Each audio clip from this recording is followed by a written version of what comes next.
Soy Marian Rojas Estapé, psiquiatra y autora de Cómo hacer que te pasen cosas buenas. Y soy una gran apasionada del mundo de la mente, de las emociones y del comportamiento humano. Hola Marian, mi nombre es Melania, soy periodista y es un privilegio poder compartir contigo una charla sobre neurociencia, psicología e inteligencia emocional. Muchísimas gracias, Melania. Para mí es una alegría estar aquí. Tú que eres psiquiatra, has estudiado la mente y el comportamiento humano y dices que no hay atajos ni guías rápidas que aseguren la felicidad. Me gustaría que nos hablaras un poco más sobre esto. Estamos en un momento de la historia donde parece que existe una obsesión por ser felices. Como que hay atajos fáciles para disfrutar con esto y conseguirás la felicidad rápidamente, pero la felicidad no es eso. La felicidad depende del sentido que cada uno de nosotros le damos a nuestra vida. ¿Pero qué sucede? Que en una sociedad que ha perdido el sentido, en una sociedad que en muchas ocasiones ha perdido el rumbo, hemos sustituido el sentido de la vida por sensaciones. Esas sensaciones pueden ser masajes, comida, alcohol, redes sociales. No todo tiene por qué ser malo, pero es autodestructivo cuando sustituye el verdadero sentido de la vida. Cada vez se investiga más sobre este sentido de vida. Los japoneses lo denominan Ikigai, y hoy en día se sabe que cuando existe ese Ikigai, ese sentido que uno le da a las cosas, uno puede tener mejor salud física y psicológica. Incluso mejoran los marcadores cardiovasculares, pero también mejora la felicidad. Cada uno de nosotros, todos los que nos están escuchando, tú y yo, Melania, estamos librando una batalla en algún tema de nuestra vida. Todos nosotros estamos sufriendo constantemente por algo. Un tema económico, un tema de salud, un tema familiar, un tema profesional. Siempre hay algo que nos preocupa y esas batallas nos marcan. Y cómo lidiamos con esas batallas va a marcar eso que denominamos felicidad. Porque la felicidad consiste en conectar con eso bueno que pasa cada día y que lo malo que sucede cada día, esas batallas, las sepamos gestionar de la mejor manera posible. Tiene un matiz con la plenitud. La plenitud es un estado donde yo noto que mis necesidades están cubiertas y no quiero nada más.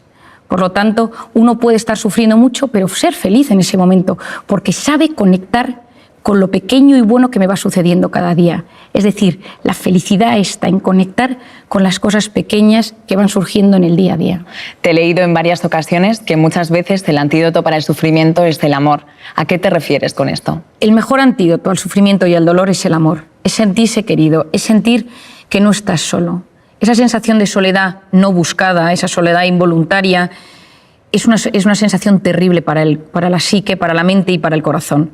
Y por eso en muchas ocasiones, cuando uno está solo, tener a alguien, una persona vitamina, una persona que te apoye, una persona que te escucha, que no te juzga, que te entiende, la que le cuentas algo y automáticamente te hace sentirte mejor. Que da igual que haga un año que no la veas, que sabes que con esa persona las cosas son mucho más sencillas, ¿no? Esa sencillez en las relaciones humanas que tanto ansiamos. ¿El amor a quién? Bueno, el amor a uno mismo.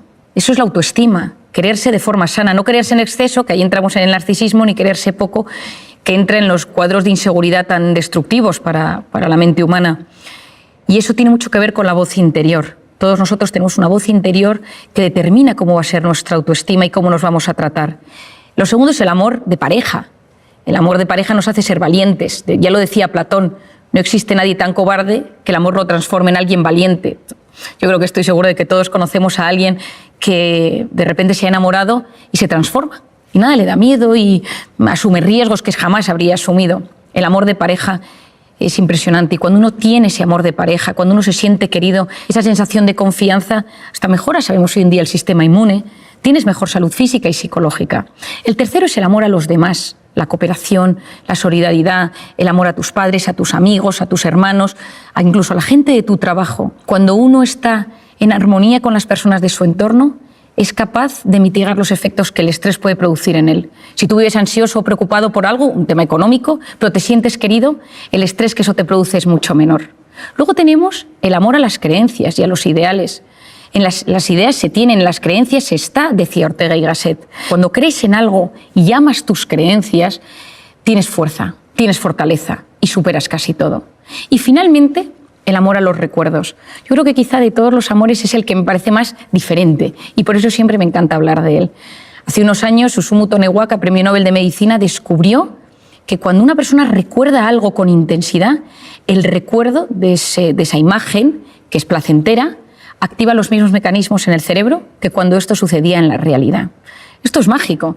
Cuando uno está angustiado, y esto en muchas técnicas de relajación, cuando uno trabaja con MDRs o con técnicas que ayudan a mejorar los estados de angustia, el traer a la imagen, atraer a la mente imágenes placenteras, recuerdos de personas donde había amor, donde te sentías querido, donde te sentías agradecido, de repente produce efectos bioquímicos en el propio organismo. Por lo tanto, ese amor, cuando inunda nuestra mente, nuestro organismo, nos ayuda también a ser mejores con los demás, a convertirnos en personas que no juzgamos, que empatizamos, que somos cariñosos, que buscamos intereses comunes. Yo soy muy de decir a la gente que busque intereses comunes con los demás, que pregunte a los demás cómo se siente. Y cuando le ha preguntado cómo se siente, que recuerde esos datos. Porque esto lo he aprendido de mi padre. Mi padre se acuerda de todas las cosas y él lleva en su agenda del teléfono, los teléfonos de todo el mundo, pero al lado tiene puesto, su padre tiene artritis, su mujer tiene un Alzheimer, su hijo ha tenido un fracaso escolar, y así cuando alguna vez llama a alguien, siempre busca ese punto en común. Hoy en día vamos tan acelerados con nuestras preocupaciones y nuestros pensamientos que nos cuesta prestar atención a las preocupaciones de los demás. Por lo tanto, el amor, efectivamente, Melania, yo creo que todos lo sabemos, pero el amor es uno de los mejores antídotos a los momentos malos. Marian, me gustaría que nos contaras cómo afectan las emociones y los pensamientos al organismo. Y por otro lado, ¿qué nos sucede cuando nos preocupamos por algo constantemente? Bueno, yo creo, Melania, que esto es de los temas más apasionantes y probablemente de los que más me gusta hablar. Cuando yo estudié medicina, yo vengo de una familia de psiquiatras. Mi abuelo era psiquiatra, mi padre es psiquiatra, tengo una tía psiquiatra, un primo psiquiatra y tengo mi hermana es psicóloga, es decir, vivo rodeado de personas que trabajan y estudian el mundo de la mente y del comportamiento. Pero me costaba, mientras yo estudiaba mis apuntes y mi carrera de medicina, ver que faltaba siempre el punto emocional a las enfermedades. Y yo creo que todos somos conscientes que estás nervioso y tienes taquicardias, tienes un examen y de repente pues tienes la tripa un poco más revuelta o de repente se te duerme el párpado. Es decir, hay síntomas físicos que tienen que ver con las emociones. Pero ¿dónde estaba el núcleo? ¿Dónde se unía la mente y el cuerpo? Y empecé a leer, empecé a investigar, empecé a tratar muchísimos pacientes y llegué como una conclusión fácil de explicar y didáctica para que todo el mundo, allá donde esté, en cualquier parte del mundo, lo pueda entender y aplicar a su propia vida. Imagínate, Melania, tú y yo estamos aquí y de repente empiezan aquí a sonar las alarmas y alguien grita fuego. Automáticamente tú y yo nos levantamos y nos ponemos nerviosas y empieza a latirnos el corazón. ¿Por qué? Porque esa señal de alerta, de amenaza, ha activado un lugar en nuestro cerebro, el hipotálamo, que lanza una señal a las glándulas suprarrenales y se activan dos hormonas, la adrenalina, conocida por todos, y el cortisol. Y automáticamente, ¿qué sucede? Que mi cerebro busca mecanismos de supervivencia, que son la lucha y la huida. Y empezamos con taquicardia, corazón me late, para llevar la sangre a los tejidos y poder luchar o correr, que es lo que hace falta. Luego empieza la taquipnea, que es esa necesidad de meter más oxígeno en el cuerpo para que mis músculos y mis células tengan más oxígeno y poder luchar. La glucosa se moviliza, las grasas se empiezan a movilizar y en este momento yo ya no puedo razonar porque estoy en un momento de alerta y la corteza prefrontal, que es la que se encarga de reflexionar, de pensar, de buscar soluciones a los problemas, de repente ya no me deja pensar tan bien. Es como que me pierdo el hilo de lo que te estoy contando. El hipocampo, que es la zona de los recuerdos y donde almacenamos los datos, es hipersensible al cortisol y por lo tanto nos falla la memoria y tenemos como lagunas en lo que queremos hablar. Ese pico de cortisol va a tardar varias horas en volver a su estado original. ¿Por qué es esto tan importante, Mel? Porque ese estado de cortisol que se eleva, ese estado de cortisol va a cambiar nuestro organismo. El cortisol es una hormona cíclica. Por las noches es baja y tiene que ser bajita para que yo pueda dormir. Y a lo largo de la noche sube hasta las 8 de la mañana, más o menos, que tiene su pico más alto. Y a las 8 de la mañana vuelve a bajar para hacer frente a los desafíos del día a día. Pero ¿qué pasa si vivo preocupado por algo constantemente? Aquí entra una de las ideas más importantes que te voy a transmitir hoy. Y es que mi mente y mi cuerpo no distinguen una amenaza real de una imaginaria. Ante algo físico real que me sucede, la alarma, que me atraquen por la calle, que me llamen para decirme que mi hijo está enfermo, que me digan que mi padre está ingresado, esa activación del cerebro por algo real se produce de forma muy similar si yo estoy sentado en mi trabajo, en mi casa y empiezo a pensar, ¿y si mi hijo está en las drogas? ¿Y si no llego a fin de mes? ¿Y si me atracan por la calle? El 90% de las cosas que nos preocupan nunca jamás suceden. De hecho, es el 91,4%. Pero mi mente y mi cuerpo lo viven como si fuera real. Es decir, tanto lo que me sucede como lo que me preocupa tiene un impacto directo en mi mente. Y esto es clave. Porque si más del 90% de las cosas que nos preocupan no suceden, eso lo que va a significar es que yo voy a inducir en mi organismo un estado de alerta mantenido. Lo que yo denomino de forma sencilla una intoxicación de cortisol. Y empiezo a inducir a mi organismo a entrar en lo que denominamos el sistema nervioso simpático, que es ese estado de alerta donde se segrega cortisol. Y esa intoxicación de cortisol va a generar cambios a 3 niveles en mi organismo. A nivel físico, se me cae el pelo. ¿Por qué se me cae el pelo? Porque cuando uno está en un estado de alerta, en un estado de amenaza, es como si estuviéramos en las trincheras. Y entonces el organismo lo que busca es que los recursos del organismo se utilicen de la mejor manera posible. Entonces, si tú estás en guerra, si tú estás en una batalla, si te persiguen por la calle, pues el pelo no es un organismo primario para hacer frente a ese desafío. Y por lo tanto, de repente, empiezas a perder pelo. El cortisol inhibe la correcta recuperación del folículo piloso o de los fibroblastos en la piel y por lo tanto aparecen las temidas arrugas, las manchas, la piel cambia de color. Por otro lado, empiezas a sentir sensación de opresión en el pecho constante, falta de aire, te cuesta respirar, tienes problemas a nivel gastrointestinal, que ahora explicaré con más detalle, la musculatura la tienes tensa porque vives siempre a punto de salir corriendo o a punto de luchar. Y entonces, si de repente haces un movimiento un poco extraño, puede ser que tengas una contractura o que te quedes en el sitio o que notes que te duele todo el cuerpo, cuerpo pesado, cuerpo que te cuesta mover, te notas como más rígido. Esto a nivel físico, pero también el cortisol altera el funcionamiento de los estrógenos, de la progesterona o de la testosterona. Cuando uno conoce cómo funciona esta hormona, sabe que uno cuando vive intoxicado de cortisol, en el cuerpo suceden muchos temas. Pero hay uno clave, Melania, que te quiero explicar, y es que el estado de estrés mantenido lo que va a hacer es modificar el sistema inmunológico. Y para mí aquí está la clave. En un momento de estrés puntual, el cortisol actúa como antiinflamatorio. Pero cuando el organismo vive constantemente en un estado de estrés crónico, lo que sucede es que se disocia el sistema inmunológico, la inflamación, el cortisol y el cuerpo, y lo que sucede es que nos empezamos a inflamar. Gastritis, gastroenteritis, amigdalitis, colon irritable, dermatitis, es decir, entra una inflamación latente, ligera, leve en el organismo, que es muy peligrosa. Porque cuando entras en un estado de inflamación en el cuerpo, puede desencadenarse muchísimos problemas físicos y psicológicos. Y entro, por ejemplo, en el aparato intestinal, que yo creo que todo el mundo lo nota. Hoy en día sabemos que es el segundo cerebro. ¿Por qué? Porque está rodeado de una potente red neuronal y tiene un impacto directo. Lo que pienso, lo que siento, tiene su impacto en el organismo. Quien no tiene un examen de una cita romántica, una cita de trabajo y sabe que sus tripillas ese día le mandan una señal de que algo está pasando. Al lado de los intestinos, ahí están las arterias y las venas, por donde lo que yo voy comiendo, lo bueno, se va a ir por allí para nutrir a todo mi organismo. Y dentro del intestino, dentro de la luz, están las vellosidades intestinales, por donde se absorben los nutrientes, y la famosa microbiota, clave. Hoy en día es uno de los grandes temas que estamos estudiando con más profundidad. Yo soy una gran apasionada de la microbiota. Es el conjunto de bacterias, de microorganismos buenos y malos, que ayudan a que ese equilibrio sea bueno para la absorción de nutrientes, para integrar las sustancias dentro del organismo. Hoy en día es clave, pero sabemos que los estados de estrés mantenidos por ese famoso cortisol o por lo que comemos va a modificar la microbiota. ¿Y cuál es el problema de esto? Que a través de esas heridas entran cosas entre comillas, dentro de la sangre que no deberían entrar. Es decir, el filtro, la permeabilidad intestinal está dañada y entran cosas en la sangre que no deberían entrar y que son tóxicas para el organismo, y hoy en día sabemos que están en la causa de algunas enfermedades neurológicas o neurodegenerativas. Pero por otro lado, estás fermentando, estás con la microbiota alterada y eso lo que genera es gas y tienes esos hinchazones abdominales y esos gases tan molestos.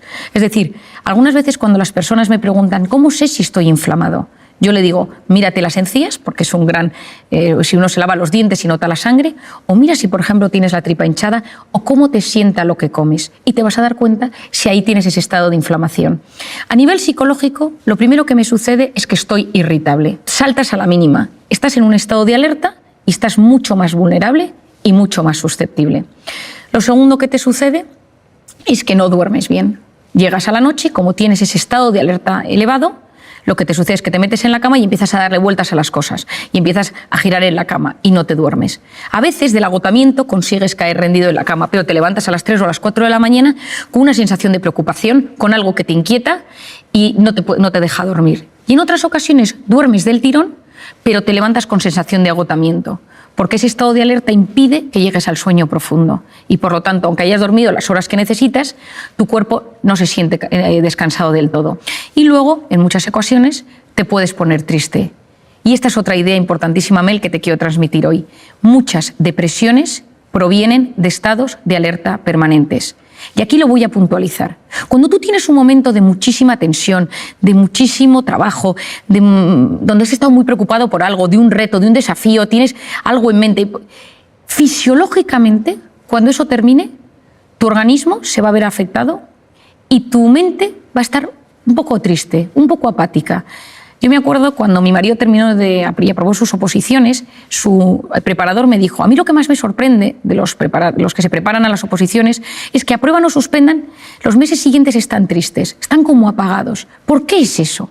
Porque fisiológicamente, cuando el cerebro ha estado luchando contra algo mucho tiempo y eso termina, de repente está triste, está apagado, está apático. Es decir, cuando uno conoce, cuando uno entiende todo esto, comprender es aliviar. Y cuando uno comprende por lo que pasa su mente, uno se siente aliviado. Porque si no, lo que sucede es que uno es esclavo de síntomas físicos, psicológicos, y va como perdido por la vida. Y poder llegar a unir la mente y el cuerpo y entender que somos lo que pensamos en muchas ocasiones, que ese pensamiento me lleva a una emoción, que esa emoción tiene su impacto en el cuerpo, me va a ayudar muchísimo para poder desarticular esa intoxicación de cortisol y esos momentos de estrés mantenidos. Con el ritmo de vida tan acelerado que llevamos, constantemente vivimos situaciones de estrés, de miedo, de frustración y que, como bien dices, si no se canalizan o se atajan correctamente, pueden derivar en depresiones, ansiedades. ¿Cómo podemos prevenir y gestionar de manera saludable estos estados? Bueno, yo una de las cosas que más recomiendo a todo el mundo, a jóvenes, estudiantes, a más mayores, a gente adulta, estés donde estés, trabajes en lo que trabajes, es que tengas unas nociones básicas de cómo funcionas tú como ser individual y cómo funciona la mente humana y el organismo humano en general. Y que hagas como una unión y digas: ah, esto es lo que me pasa a mí. Si tú eres de los que tienes problemas de espalda, tienes que saber que tus momentos de estrés, la espalda es la que te va a mandar señal de aviso. Si de repente eres de los que tienes visión borrosa, o de los que tiendes a tener cambios en la piel, o de los que te cambia el aparato intestinal, o de los que somatizas a nivel neurológico y te tiembla el párpado, o se te duermen las manos, vas a entender mucho mejor el funcionamiento de tu cuerpo y de tu organismo. Lo primero es conciencia de uno mismo. ¿Quién soy yo? ¿Cómo es mi forma de ser? ¿Soy tímido? ¿Soy sensible? ¿Soy impulsivo? ¿Soy obsesivo?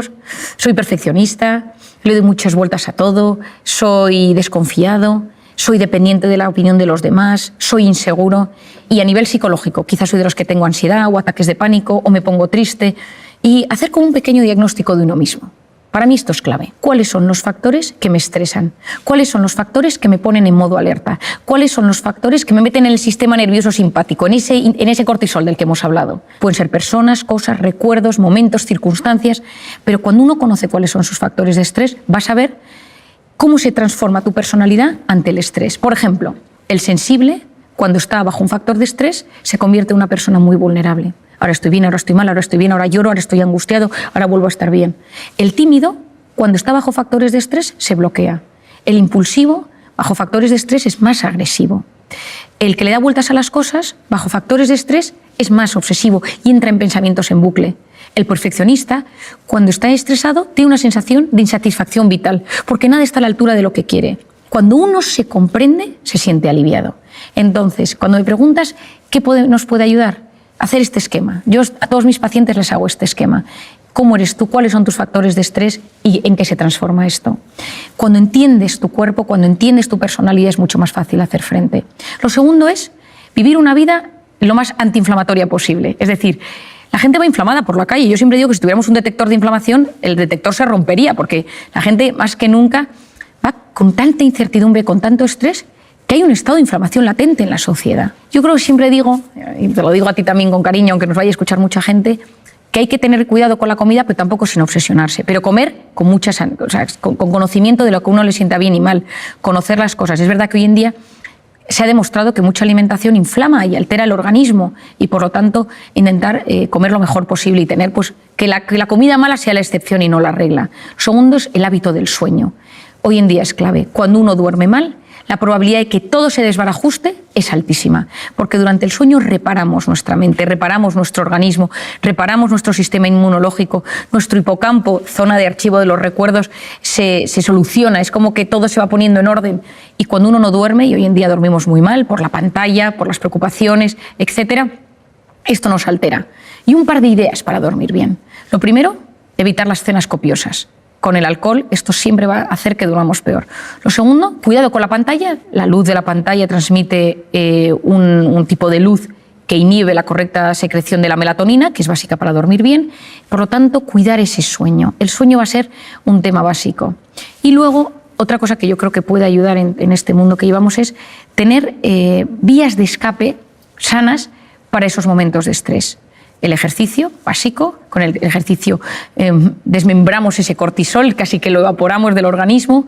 Cuidado con el ejercicio excesivo, que ahí te pones en modo alerta, pero yo hablo del ejercicio normal y saludable que todos conocemos. También recomiendo la educación de esa voz interior, es decir, cuidado, porque sabemos ya que esa voz interior va a tener un impacto en mi vida, entonces que mi voz interior sirva para apoyarme y no para hundirme, hacer un diagnóstico, cómo me trato yo. Lo tercero es las personas con las que me rodeo, cuidado, que a veces parte del problema es que vivo rodeado de personas que me meten en modo alerta. Cuarto, el ser humano no está diseñado para vivir en el sistema nervioso simpático constantemente. Un poquito me puede ayudar a de repente ser profundamente eficiente, profundamente efectivo, para llegar a las cosas de la mejor manera posible. Pero si lo mantengo en el tiempo, corro el gran riesgo de enfermarme. Por eso lo importante es salir de vez en cuando de ese modo alerta, de ese sistema nervioso simpático, al parasimpático, al de la meditación, el de la relajación, el de la respiración, la conexión con uno mismo, conexión con los demás, conexión con lo grande, con la trascendencia, porque cuando soy capaz de desconectar del modo alerta para conectar con el modo relajación o con el modo parasimpático, recupero mi organismo, recupero mi mente, recupero mis habilidades, incluso recupero mi sistema inmunológico para volver a hacer frente a los desafíos que me van surgiendo en el día a día. Supongo que somos muchos los que tenemos una gran curiosidad por el funcionamiento del cerebro y a mí me gustaría que nos contaras alguno de sus procesos para entrenarlo y que nos ayude a mejorar nuestra calidad de vida. En el cerebro pasan muchas cosas, ¿no? Y entonces la gente viene y cuando viene a consulta te pregunta, ¿no, María, me ha pasado esto? ¿Por qué? ¿A qué se debe? ¿No? Y cuando se lo explicas, oye, hay una sensación de alivio, ¿no? Esto tiene un sentido, no es que me estoy volviendo loco, no es que mi cabeza o soy un tipo raro. Y entonces cuando a la gente le explicas que hay cosas que son, no digo que comunes, pero sí frecuentes o que tienen una explicación neurocientífica, te sientes mucho más aliviado.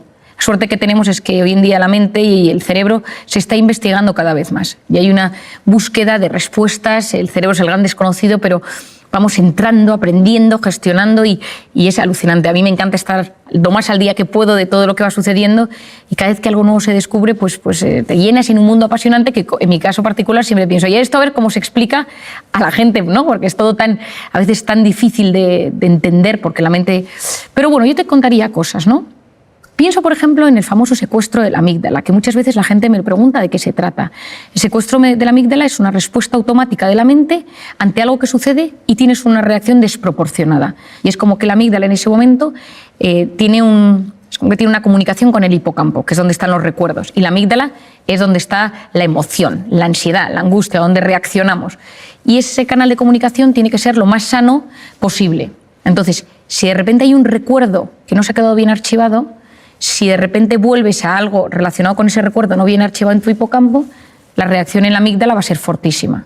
Entonces mucha gente puede decir escuchando esto, pues a mí esto me pasa con una persona o con un animal o con el miedo a volar o con cosas que de repente me pongo malo, o con los hijos. A veces uno tiene reacciones de secuestro de amígdala en la educación de los hijos porque se enfada muchísimo ante alguna actuación que ve en ellos y reacciona de forma desproporcionada. Entonces, bueno, primero, como siempre explico, es ser consciente de que a uno le pasa esto, ¿no? Intentar ver cómo cortocircuitar ese bucle explosivo que tiene en su mente. Todos nosotros nos pasan acontecimientos diariamente y unos de repente nos afectan muchísimo y otros muy poco. Tu hijo puede llegar un día a casa, haber suspendido todas las asignaturas y que ese día a ti ya te hayan subido el sueldo y te parece que lo de las asignaturas, bueno, pues mira, ya probará. Si ese día te han bajado el sueldo o has perdido el trabajo, encima que hayas suspendido las asignaturas, pues puede generar en ti una reacción muy negativa contra tu hijo. Es decir, la vida no es lo que es. Hay cosas que, lógicamente, son más o menos realistas, pero lo importante es la interpretación que hacemos de lo que nos sucede. Y todos nosotros interpretamos la vida de una y otra manera dependiendo de una serie de factores. Lo voy a dividir en 3. El primero es el sistema de creencias. Todos nosotros tenemos unas ideas prefijadas sobre cómo debe ser la vida, cómo quiero que me traten, cómo quiero que se gobierne el mundo. Es decir, a nivel ético, a nivel moral, a nivel político, a nivel personal, a nivel económico. Yo quiero vivir en este tipo de casa, yo quiero que mis jefes me traten así, yo quiero que mi pareja me trate de esta manera, yo quiero que mis hijos sean así, yo quiero... O sea, tenemos unas expectativas, unas aspiraciones personales, profesionales, tanto nuestras, de nuestro entorno, pero también de cómo debe ser gestionada la vida. O sea, hay palabras, personas, personajes políticos que, dichos, generan automáticamente una reacción. Y eso es el sistema de creencias. Hasta el más tolerante tiene un sistema de creencias limitante. ¿Por qué?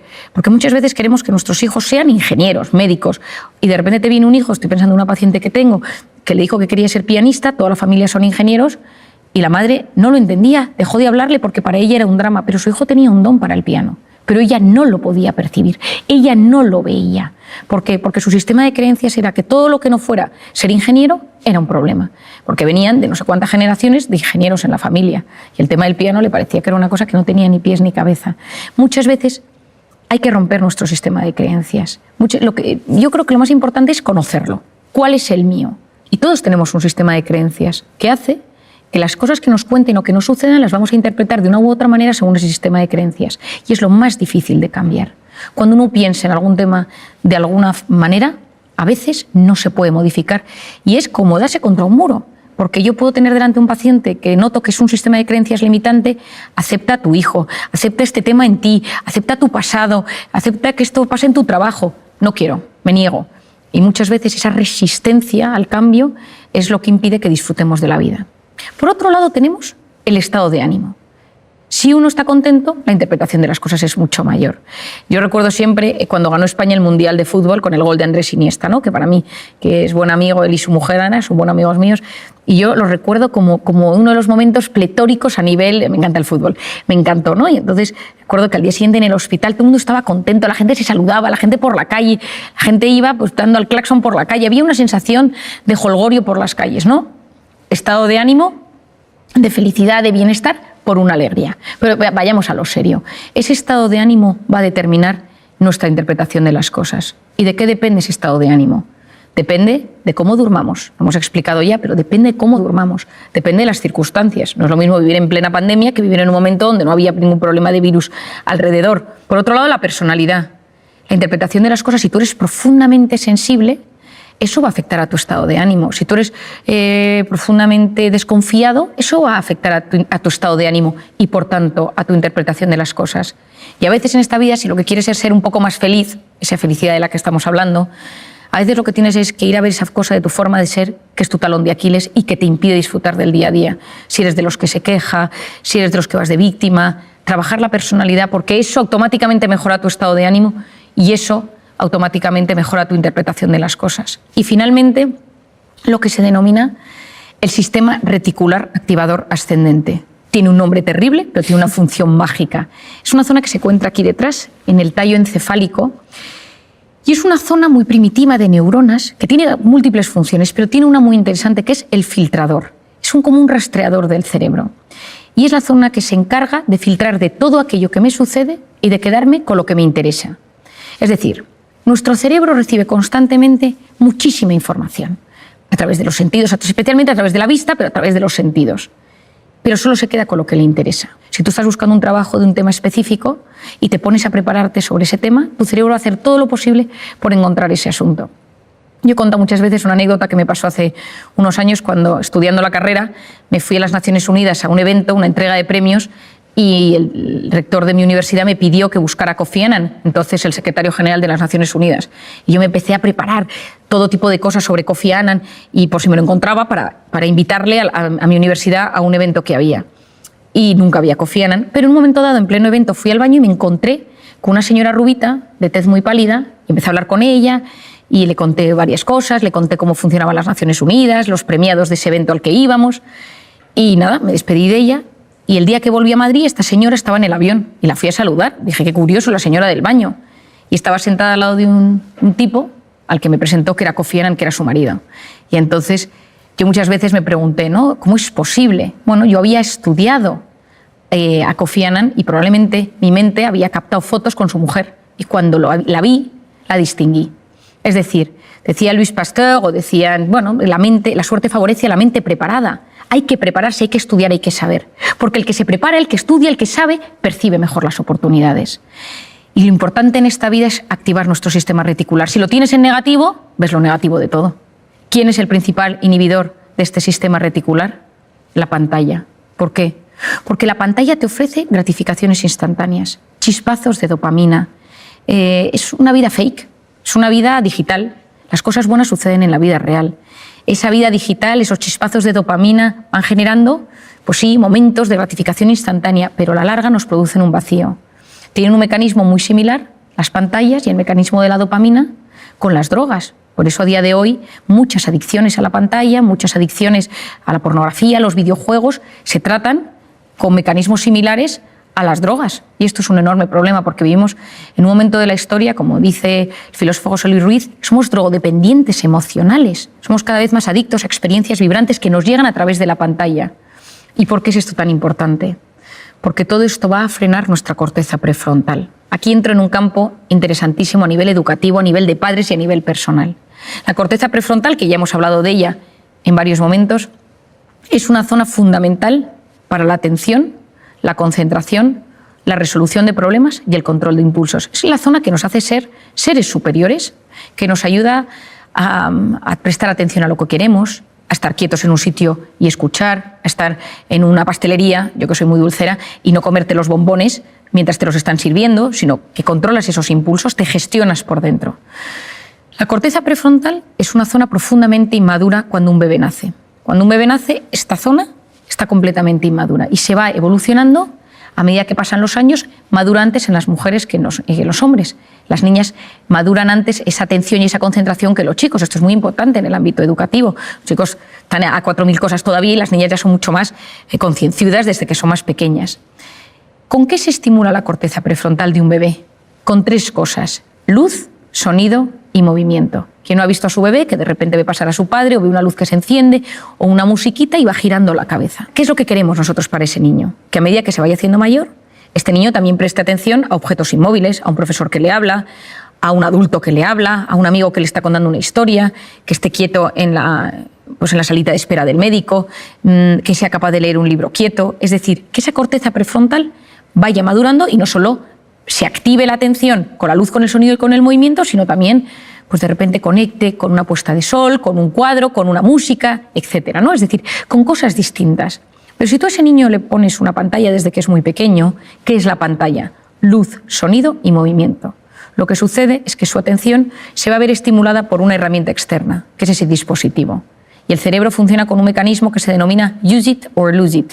O lo usas o lo pierdes. Si nosotros utilizamos solamente Wikipedia para encontrar datos, lo que sucede es que nuestro hipocampo, zona de la memoria, cada vez va a funcionar peor. Si uno usa Google Maps o Waze para orientarse siempre, pues cada vez nos orientaremos peor.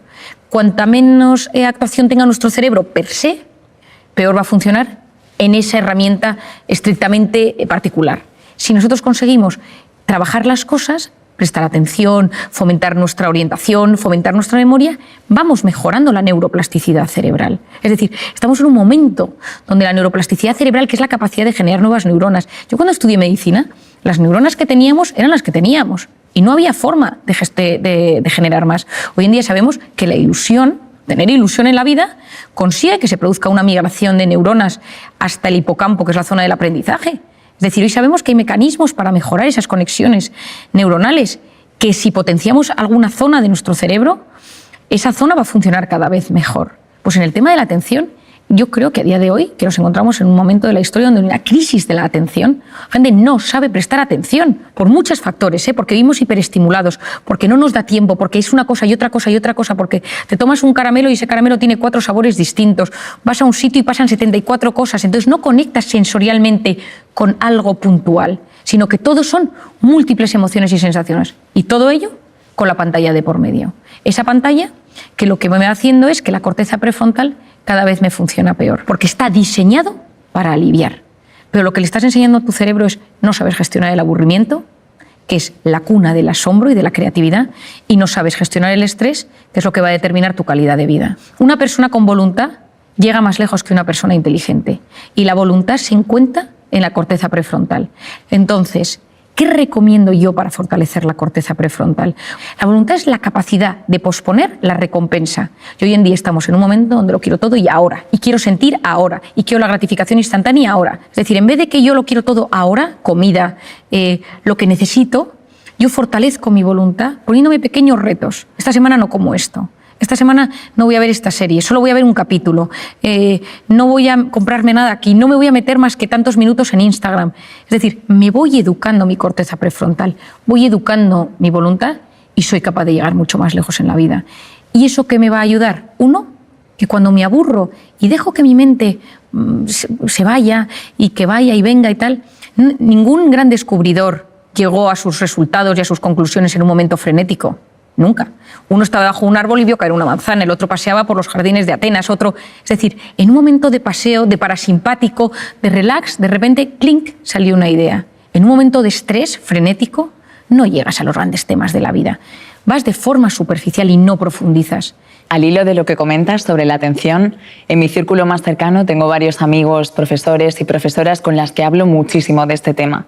¿Podrías darnos algunas pautas para mejorar la atención, la concentración y sobre todo esa fuerza de voluntad que comentas que es tan necesaria en las aulas? Bueno, Mel, es que hay un tema interesantísimo y es que nosotros esculpimos nuestro cerebro en tiempo real según a qué prestamos atención.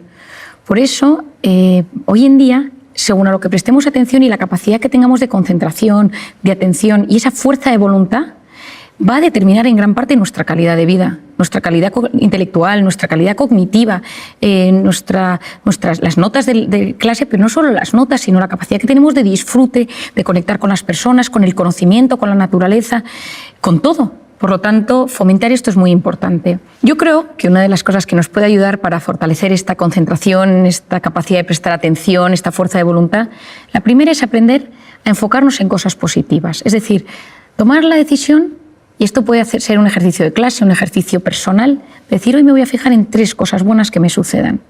Y hablar de esas 3 cosas. Basta mirar algo con mucho interés para que se vuelva interesante.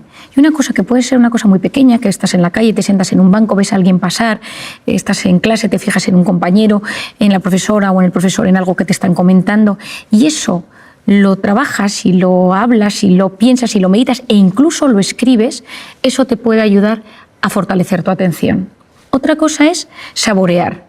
Saborear desde los sentidos. A veces estamos aturdidos de tanta hiperestimulación. Entonces, de repente, comer algo y decir, esto sabe, ¿no? Y si hay una mezcla, pues esto, aquí hay tomate, aquí hay queso, aquí hay macarrones, aquí hay guisantes. Es decir, ¿a qué saben las comidas? El frenar ese aturdimiento para, de repente, saborear los sentidos en los niños es algo mágico.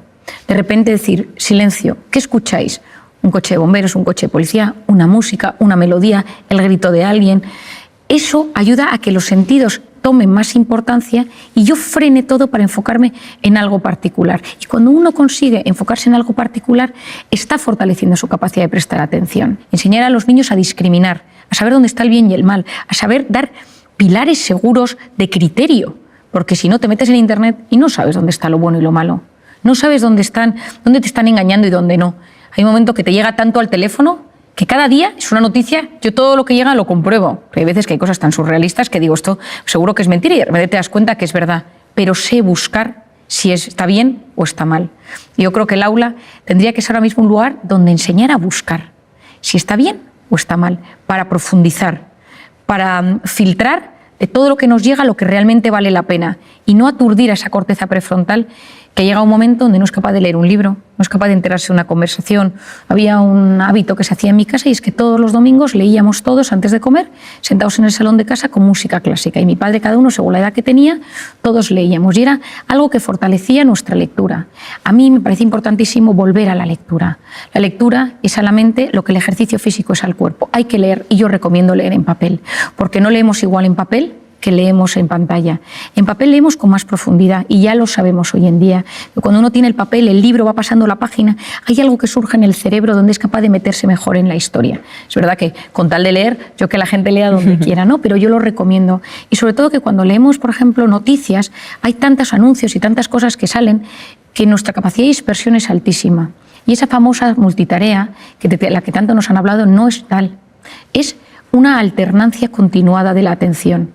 Es como una atención completamente distorsionada. Te presta atención a esto y a esto y a esto y a esto. Y cambio el foco de atención rapidísimo. Entonces, hacer muchas cosas a la vez baja eficiencia, aunque pensemos lo contrario. Es verdad que tenemos sensación de hacer mucho y nos sentimos de repente muy realizados, pero la realidad es que lo hemos hecho todo mucho más superficialmente. Entonces, lo que hagas, hazlo prestando toda la atención posible. Y si ya le metes corazón al asunto, ya ni te cuento, ¿no? Es decir, estoy escuchándote y te escucho no solo desde los sentidos, sino también desde el corazón. Es decir, utilizo ese sentimiento, utilizo la compasión, utilizo el alma, utilizo lo bueno, la generosidad para conectar contigo de la mejor manera posible. Es esa entrega pura, ¿no? Independientemente de lo que hagas, desde lo más cotidiano hasta lo más... Efectivamente, porque yo creo que pocas cosas en esta vida, pocos piropos nos gustan tanto que decir, cuando estás con alguien, esa persona tiene todos sus sentidos puestos en mí. Es decir, hay algo especial que surge, que se transforma, que aparece cuando estás con alguien y que notas que el mundo se para y solo le importa lo tuyo.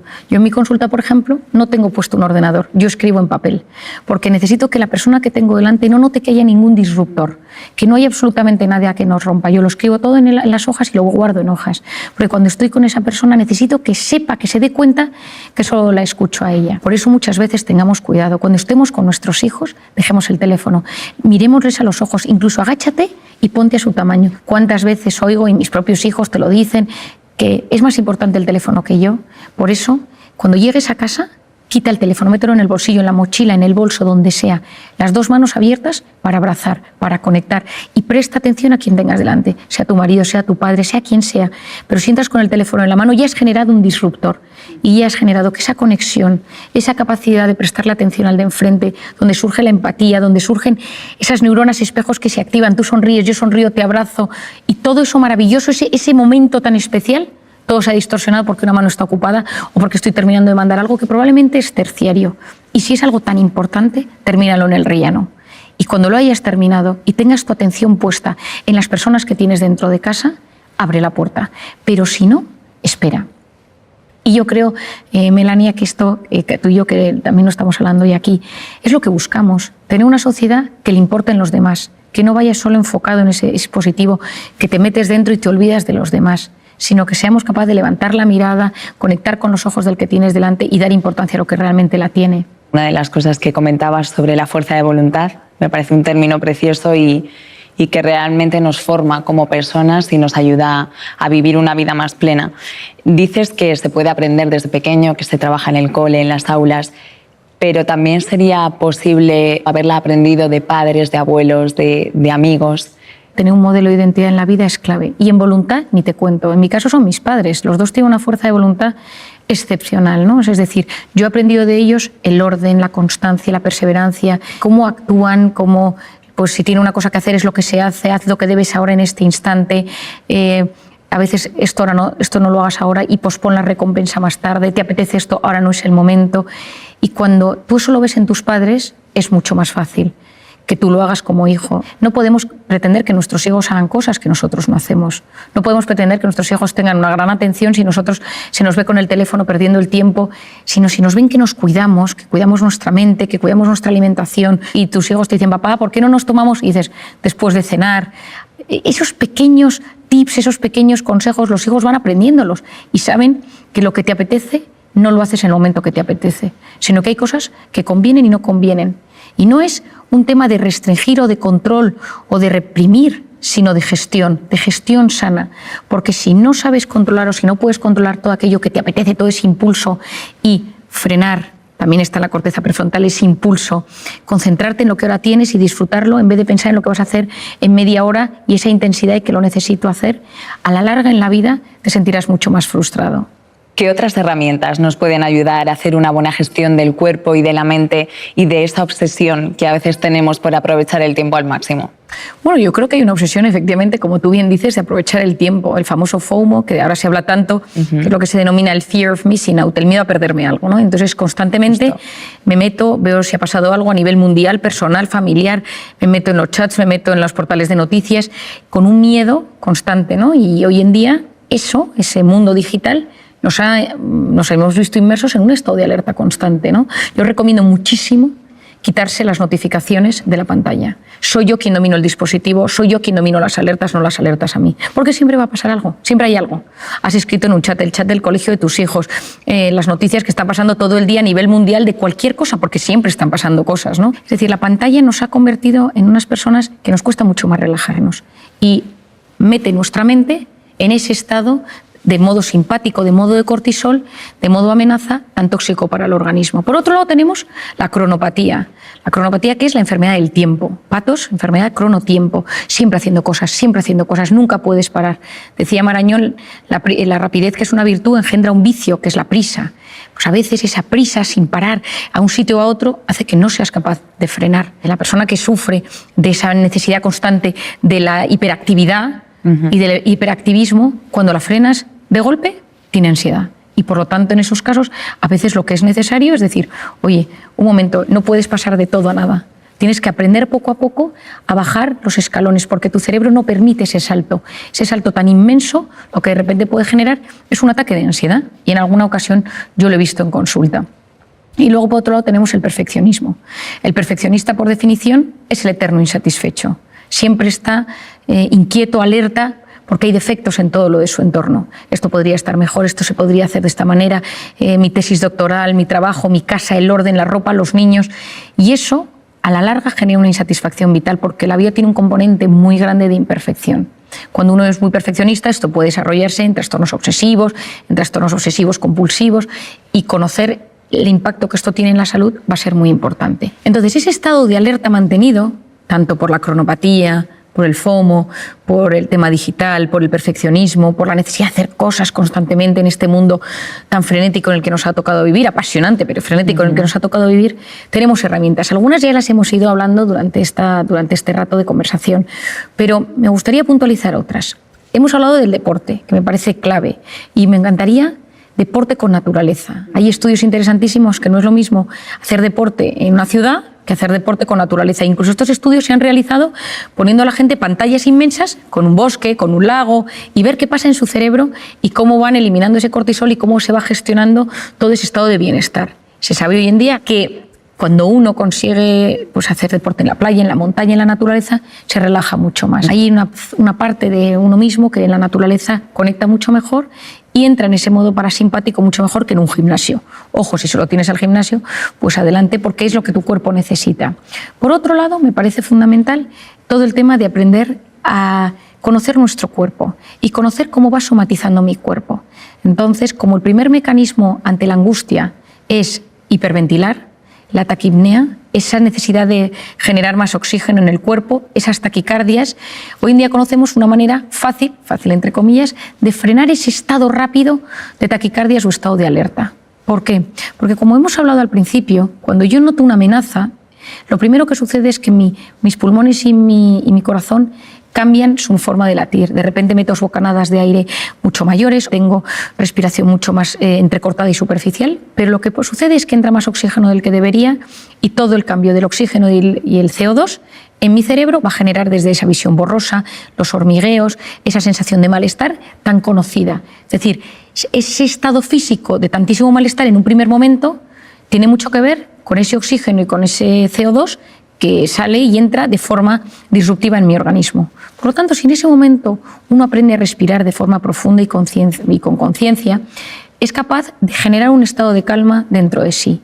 Y esto tiene mucho que ver con varios músculos de mi cuerpo, entre ellos el diafragma, que es el encargado de que todo esto suceda. Cuando yo respiro profundamente y mantengo la respiración unos segundos y luego la saco con profundidad y ya si soy capaz de ponerle un pensamiento positivo, yo siempre digo de pensar en alguien a quien quieres mucho o un pensamiento de agradecimiento, de repente al cabo de unos minutos mi cuerpo funciona mejor. Al final no deja de ser un movimiento físico donde nosotros vamos trabajando diferentes tipos de respiración, mantener la respiración, que al principio cuesta, pero como un hábito, incluso para dormir por las noches. Yo a muchas personas cuando no consiguen descansar les digo que hagan alguna técnica de respiración antes de dormir y cómo su organismo consiguen ponerse en ese estado de calma bajando al sistema nervioso parasimpático. Yo recuerdo en una ocasión estaba en un avión y una señora oí por detrás que tenía mucho miedo a volar y que gritaba, y a otro lado decía, pero que respire. Y le decía, no, si lo que pasa es que estoy respirando demasiado, ¿no? Bueno, me acuerdo que acudí detrás del avión a ayudar a esta señora a respirar, pero era incapaz, ¿no? Se le había ido de las manos y ya estaba en un ataque de ansiedad dentro del avión. Pero cuando fuimos relajándola poco a poco, el hecho de esa respiración profunda y consciente ayudó a que pudiera volar y que pudiera aguantar todo el vuelo. Y hoy en día conocemos el tema del mindfulness o la atención plena. Me parece que es una técnica muy interesante de entender porque consiste en conectar con uno mismo y tener conciencia de uno mismo, de lo que siento, de cómo me siento, de las sensaciones que llegan a mi cuerpo. Es decir, hay veces que la gente lo confunde con una forma de meditar, porque todo este asunto está muy en boga hoy en día, ¿no? Yo creo que lo importante es que cada uno tenga sus propios mecanismos que le ayuden. Después de tantos años he conocido todo tipo de personas que conectan con diferentes mecanismos, que de repente les ayuda. Y lo que se sabe es que las personas que son capaces de frenar para conectar con uno mismo, con un pensamiento, decirme algo agradable que me ayude a no ser mi peor enemigo, a no hacerme autoboicot. Mientras dejo pasar ese cúmulo de pensamientos negativos, ayuda muchísimo. Eso sí, medites, respires, hagas mindfulness, hay dos cosas que van a ayudar a que esto fructifique mejor. Y son dos herramientas, que es la aceptación y el abandono. Esa aceptación a que yo no lo puedo controlar todo. O ese abandono a que a veces nos angustiamos porque parece que o nosotros podemos con todo lo que llevamos en nuestra vida o nos vamos a romper. Y cuando nosotros trabajamos todo este tipo de técnicas, me ayuda a sentirme mejor.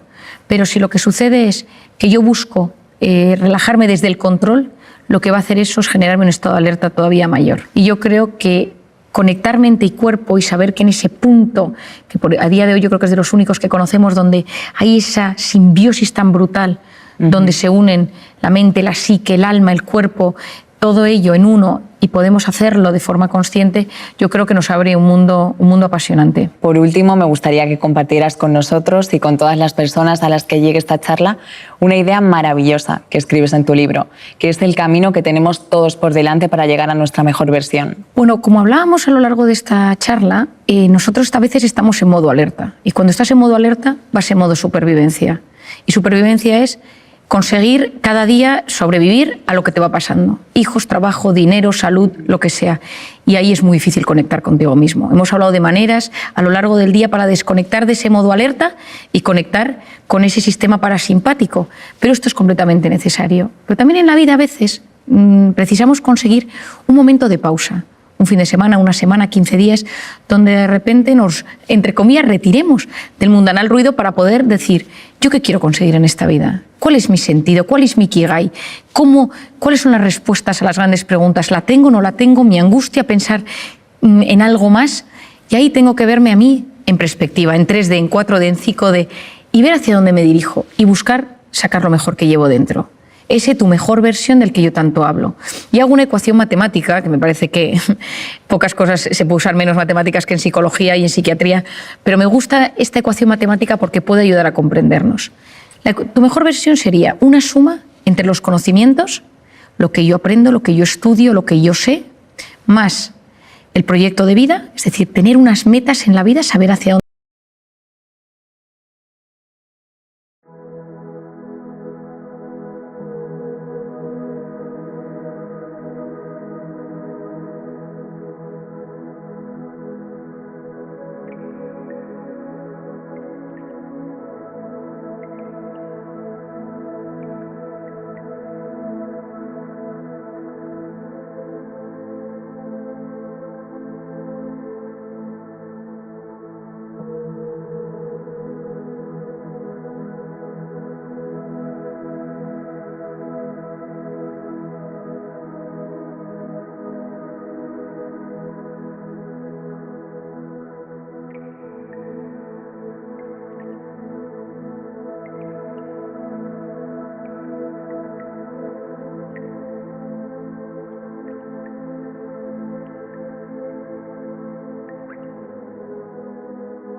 me dirijo, más la voluntad, es decir, esa corteza prefrontal, esa capacidad de posponer la recompensa, ese orden, conocimientos, más proyecto de vida, más voluntad, y todo ello multiplicado por la pasión.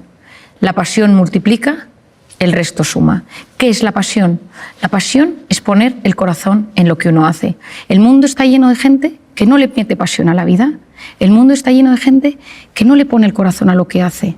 Y todos los trabajos pueden transformar la vida de las personas y la de uno mismo. Pues la mejor versión consiste en que si eres médico, periodista, si eres ama de casa, si eres te cuidas a tus niños, tengas el trabajo que tengas, tienes la oportunidad de transformarte y transformar a los demás si utilizas ese corazón. Pero para eso necesitas en algún momento frenar, reflexionar sobre tu vida, reflexionar sobre lo que sabes, reflexionar sobre tus metas, reflexionar sobre esa voluntad, ese orden, esa constancia, poner un poco todo en perspectiva, y en esa manera es mucho más fácil que saques tu mejor versión. Marian, muchísimas gracias una vez más por compartir todos estos conocimientos tan útiles y tan necesarios. Ha sido un verdadero placer. Gracias a ti, Melania. Espero que a través de estas palabras y de estas charlas podamos ayudar a muchísima gente a alcanzar ese equilibrio que todos ansiamos. Gracias.